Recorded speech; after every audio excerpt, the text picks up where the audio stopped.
This is Dr. Cameron Kyle Seidel, ER and critical care doctor from New York City. 9 days ago, I opened an intensive care unit to care for the sickest COVID-positive patients in this city. In these 9 days, I have seen things I have never seen before. In treating these patients, I have witnessed medical phenomenon that just don't make sense in the context of treating a disease that is supposed to be a viral pneumonia. 9 days ago, I presumed I was opening an intensive care unit to treat patients with a virus causing a pneumonia that was ravaging lungs across the world, starting out as something mild, a cough, a sore throat, and progressively increasing in severity until ultimately ending in something called acute respiratory distress syndrome, or ARDS. This is the paradigm that every hospital in the country is working under. This is the disease, ARDS, that every hospital is preparing to treat. And this is the disease, ARDS, for which in the next 2 to 6 weeks, 100,000 Americans might be put on a ventilator. And yet, everything I've seen in the last 9 days, all the things that just don't make sense, the patients I'm seeing in front of me, the lungs I'm trying to improve, have led me to believe that COVID-19 is not this disease, and that we are operating under a medical paradigm that is untrue. In short, I believe we are treating the wrong disease, and I fear that this misguided treatment will lead to a tremendous amount of harm to a great number of people in a very short time. As New York City appears to be about 10 days ahead of the country, I feel compelled to get this information out. COVID-19 lung disease, as far as I can see, is not a pneumonia and should not be treated as one. Rather, it appears as some kind of viral-induced disease, most resembling high-altitude sickness. It is as if tens of thousands of my fellow New Yorkers are on a plane at 30,000 feet and the cabin pressure is slowly being let out. These patients are slowly being starved of oxygen. I have seen patients dependent on oxygen take off their oxygen and quickly progress through a state of anxiety and emotional distress and eventually get blue in the face. And while they look like patients absolutely on the brink of death, they do not look like patients dying of pneumonia. I have never been a mountain climber, and I do not know the conditions at base camp below the highest peaks in the world. But I suspect that the patients I'm seeing in front of me look most like as if a person was dropped off on the top of Mount Everest without time to acclimate. I don't know the final answer of this disease, but I'm quite sure that a ventilator is not it.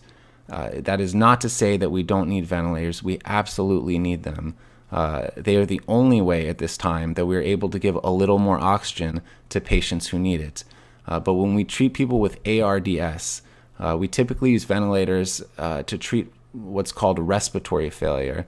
That is, we use the ventilator to do the work that the patient's muscles can no longer do because they're too tired to do it. These patients' muscles work fine.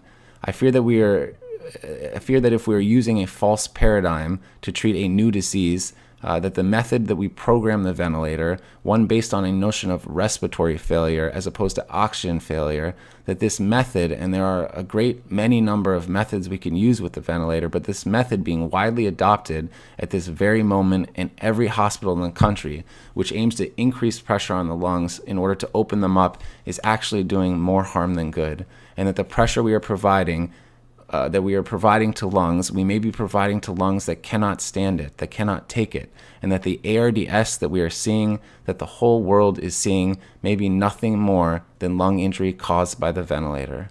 Now, I don't know the final answer to this disease. I do sense that we will have to use ventilators. We will have to use a great many number of ventilators, and we need a great many number of ventilators, but I sense that we can use them in a much safer way. In a much safer method. That safer method challenges long-held dogmatic beliefs within the medical community and among lung specialists, which will not be easy to overcome. But I really believe that they must be overcome. There are hundreds of thousands of lungs in this country at risk, and the time to overcome them is now. I'm confident that if those of us that work bedside with these patients, those of us who are witnessing the things that we have never seen before, despite the many years we have worked and the thousands of patients and diseases we have seen, if we can effectively communicate this to all those that are so important but who are not bedside, the researchers, the administrators, those who procure our resources and make our protocols, the politicians, our own government, If we are able to convince them that this is a disease that is different than anything we have ever seen, I am confident that an answer can be found, that effective treatment can be discovered, and that a plan to disseminate that treatment can be rapidly deployed, and that tens of thousands and probably hundreds of thousands of lives and lungs will be protected. The time for this is now.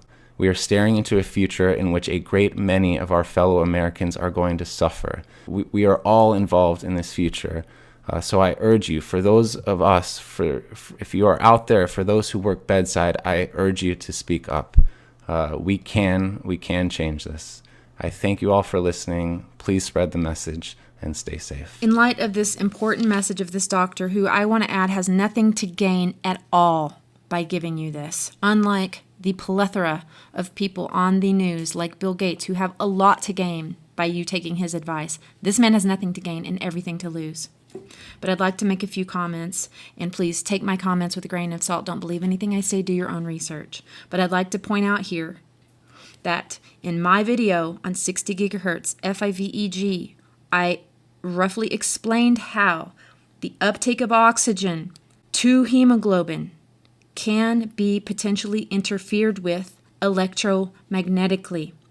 Since releasing that video, I have had further confirmation by a molecular scientist specializing in oxygen. I'll show that later. But I showed how it's well known that 60 gigahertz FIVEG is absorbed by oxygen. I showed you footage of how the heads of telecom admit under oath there have been no industry-sponsored safety testing of these frequencies that they are saying they will release in an expedited manner. No safety testing on humans, no safety testing on the environment. In the video, I also begged that we need further testing to be done before we continue to unleash these frequencies on the world. That video was subsequently removed by YouTube. Now this doctor admits this, whatever this is that he's seeing coming into his ICU is unlike anything he has ever seen before. He says he has witnessed medical phenomena that don't make sense in the context of treating a disease that's supposed to be a viral pneumonia. The thing that they're telling you all over the media that this is without a doubt. He describes that the paradigm that they are told that they would be treating is ARDS, acute respiratory distress syndrome. And quote, yet everything I've seen in the last 9 days, all of the things that just don't make sense, the patients I'm seeing in front of me, the lungs I'm trying to improve have led me to believe that this COVID-19 is not this disease. He's saying it's not behaving as a viral pneumonia. He says, and that we are operating under a medical paradigm that is untrue. And he adds that he fears that this misguided treatment will lead to a tremendous amount of harm to a great number of people in a very short period of time. Are you listening? He's calling this oxygen failure. And he's admitting that whatever this is can be exacerbated by the use of ventilators itself. You heard him say it, not me, that as far as he can see it, it is not acting as a pneumonia and it should not be treated as one. Again, a head doctor in ICU in New York City is saying this, not me. I have no medical advice on this topic. I'm simply asking, can we confirm if 60 gigahertz frequency has actually been unleashed in New York City? Are there any whistleblowers out there who install small cell towers who have seen the frequencies listed on the side come to me and let me know where they've installed this stuff so we can start to gather this kind of information? Can we start to consider that just perhaps, just maybe, this thing is not what we are being told? Thanks for listening. God bless you. I love you. And I hope to talk to you again very soon.